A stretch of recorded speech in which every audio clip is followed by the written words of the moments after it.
Now at 10, this is Fox 61, Connecticut's news station. The entire state is under a red flag warning tonight. Dry, windy conditions fueling brush fires in several towns. Good evening. I'm Alexa Farrell. We've been closely watching the Hawthorne fire in Berlin, but the most recent ones happened today in Frank and Voluntown in the eastern part of the state. Crews in Franklin responded to a brush fire on Pond Road, while crews in Voluntown are still working to put out a brush fire on Beach Pond Road. They say it's still burning tonight, but it is contained. They will be out there tomorrow again. The cause of both fires is still under investigation. Fire officials sending out a reminder to everyone this evening. The fire danger is so extreme. This afternoon, the relative humidity is supposed to drop to 20 to 30%, and the wind may pick up. At this point, there should be nobody burning anything outside. There should be no campfires, no fire pits, nothing burning outside at all. If you do smoke and you are outside, you have to take extreme caution on how you dispose of your smoking materials, especially if you're out in the woods enjoying a trail. Meanwhile, it's been 5 days since firefighters have been fighting the Hawthorne fire on Lamentation Mountain in Berlin. We'll have that story for you in just a moment. But first, we're going to get to weather now. Meteorologist Nick Morganelli is here with us this evening. He's going to take a look at the forecast and also, of course, the brush fires. We're, really taking a look at those as they're popping up all over the state and really causing some concern, especially that one, the Hawthorne fire in Berlin. Right. And, what starts these mostly is either a tossed cigarette or a campfire, right? So make sure you tend to the campfire, make sure it's completely out, and make sure there's no flying embers. You really shouldn't be having a campfire if it's very windy out. And tomorrow, the National Weather Service has issued possibly a very high risk of brush fire danger tomorrow, so it's elevated for tomorrow as far as the risk goes.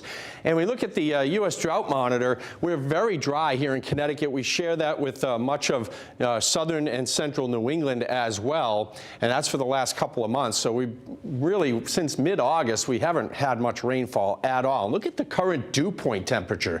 This is really important in the summer for how comfortable it feels, but when you have dew points in the 20s and your temperature in the daytime goes up to 55, 60, there's a big gap between the air temperature and the dew point temperature, and that means the relative humidity is very low. So we watch those two things as well as in the National Weather Service does as they forecast for the brush fire potential and puts out those alerts. And look at this, there's no rain, not in the next 5 days, and as you'll see in the 7-day forecast, it stays pretty dry too. Really nothing to show you on the satellite radar. We will have a front coming in with a few clouds tomorrow, but tomorrow night. But for the most part, it's a cold start to the morning in the 30s. We get to the middle 50s tomorrow with a good deal of sunshine. Breezy, but not as windy as it was today. And that's why the brush fire danger has come down just a little bit, but it's still elevated risk for tomorrow. We'll talk more about the extended forecast, and we are warming up midweek. We'll show you where those numbers are going to go coming up in just a little bit. Alexa? All right, Nick, thank you. A boy is in critical condition tonight after the kayak he was on capsized in the Connecticut River. It happened just after 3 this afternoon in Haddam in the area of Depot Hill Road. State police and DEEP officials say the 5-year-old boy and a man went overboard.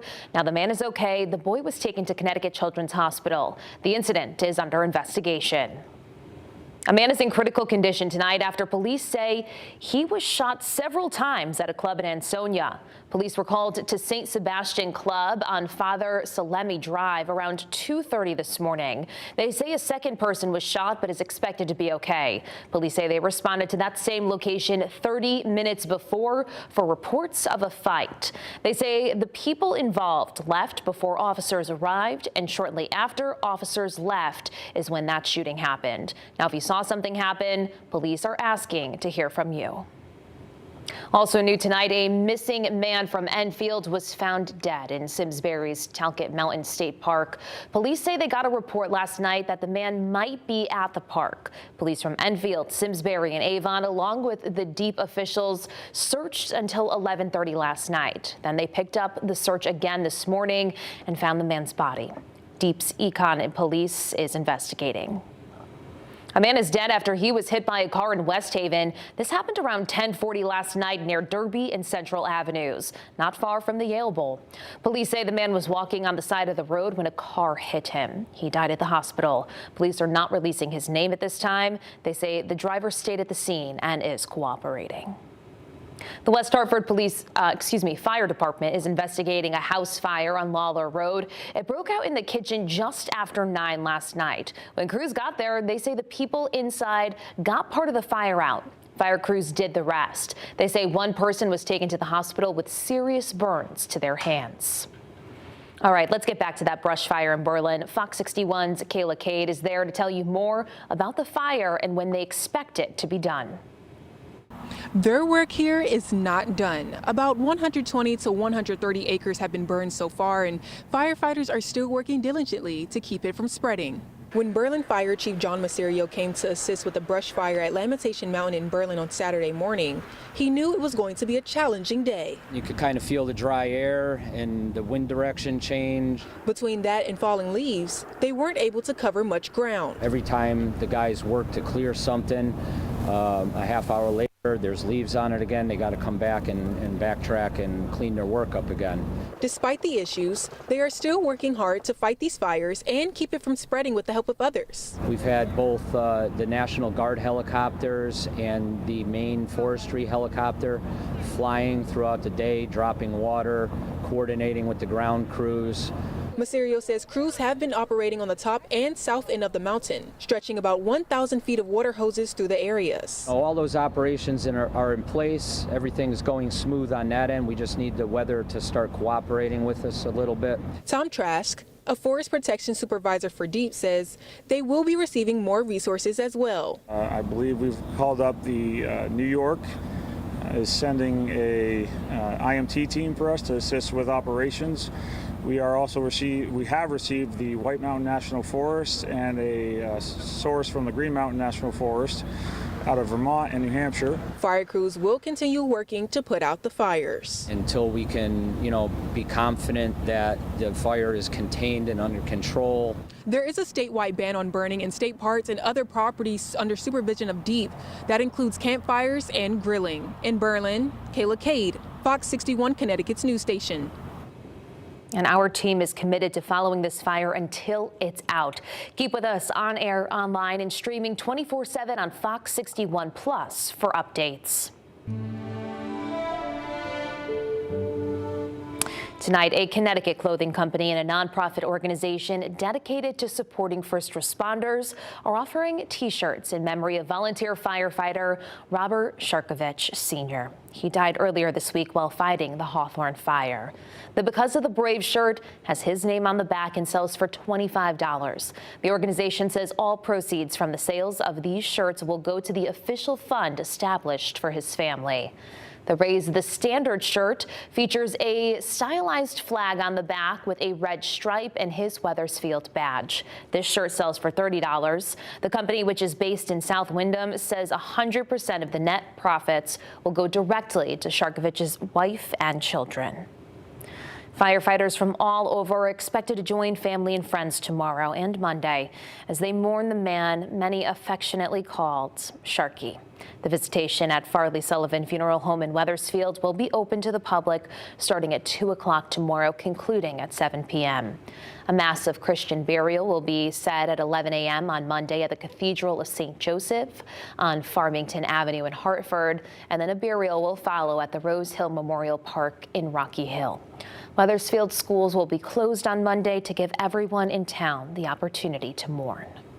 And Fox 61 will provide live coverage of the procession to the cathedral beginning at 10 a.m. Monday, and then carry the service live beginning at 11 a.m. right here on Fox 61, on fox61.com and Fox 61 Plus.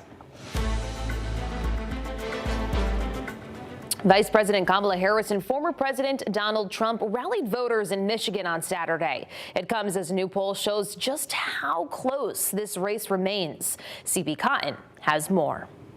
With nearly a week until Election Day, former President Donald Trump and Vice President Kamala Harris headed to Michigan on Saturday as early voting for the entire state kicked off. This election is a choice between whether we will have 4 more years of gross incompetence and failure, or whether we will begin the 4 greatest years in the history of our country.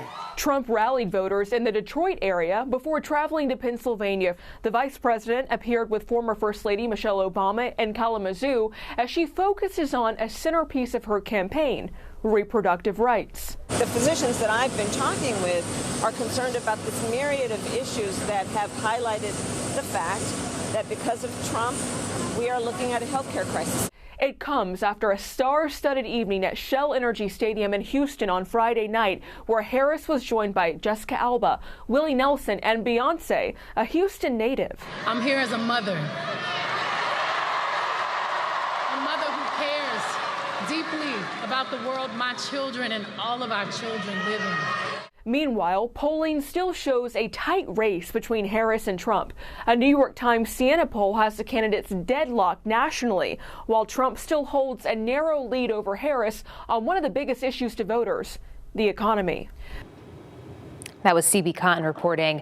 Next, the vice president will travel to Pennsylvania on Sunday, while Trump will hold a rally here in New York at Madison Square Garden.